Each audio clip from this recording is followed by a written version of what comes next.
Hello everyone, এখন ঘড়িতে বাজে ওই সন্ধে 7টা মতো, পুরোপুরি 7টা এখনও বাজেনি। তার আগে আমি একটু চলে এসেছি ছাদে।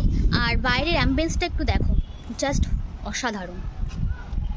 এখনও পুরোপুরি অন্ধকার হয়ে যায়নি বাইরেটা। আমি একটু ছাদে এসেছি হাঁটার জন্য। ঘরে ভীষণ গরম, আর ছাদে এত সুন্দর হাওয়া দিচ্ছে, নিশ্চয়ই বুঝতে পারছো ভিডিওতে। আর দেখো এত সুন্দর লাগে না রাতের এই ভাইজাগ সিটিটা। তোমাদের একটা জিনিস দেখাচ্ছি, জিনিসটা কি আমিও জানি না ঠিক, তো তোমরা যদি জেনে থাকো অবশ্যই কমেন্টে জানিও। তো দেখো ভীষণ সুন্দর, এখনও কিন্তু অন্ধকার হয়ে যায়নি, পুরোপুরি আলো আছে, সব কিছু দেখা যাচ্ছে। আর এত সুন্দর লাগছে না চারিদিকটা। এত কিছু ক্যাপচার করা একদমই সম্ভব না, সামনাসামনি দেখলেই বোঝা সম্ভব এতটা সুন্দর। আর দেখো একটা জিনিস দেখাচ্ছি জুম করে,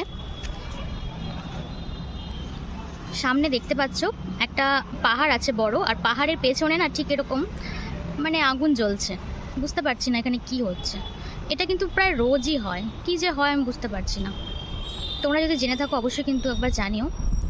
আর বাইরেটা এত সুন্দর। এতক্ষণ আমি তোমাদের লেফট সাইড দেখাচ্ছিলাম, এখন দেখাচ্ছি রাইট সাইড। এই রাইট সাইডটাও মারাত্মক সুন্দর। দেখো এত সুন্দর লাগছে, ভীষণ সুন্দর। আর সামনে দেখো চাঁদ মামা, কিন্তু পুরোপুরি কিন্তু এখনো অন্ধকার হয়নি। ফোনে দেখে কিন্তু একদমই বোঝা যাচ্ছে না। এই সুন্দর সুন্দর দৃশ্যগুলো দেখার জন্যই আমি কিন্তু ছাদে চলে আসি মাঝে মাঝে, যেটা মানে কি বলবো, ঘর থেকে তো দেখা যায়, এত সুন্দর দেখা যায় না যেটা ছাদে এসে দেখা যায়। দেখো এত সুন্দর চারিদিকটা। দিনের বেলায় আলাদা রকম সুন্দর ভাইজাগ সিটি, আর রাতের বেলায় আলাদা রকম। মানে দুটো সময় কিন্তু ভীষণ সুন্দর, রাতটাও ভীষণ সুন্দর, দিনটাও খুব সুন্দর লাগে। তোমাদের কেমন লাগলো অবশ্যই জানিও।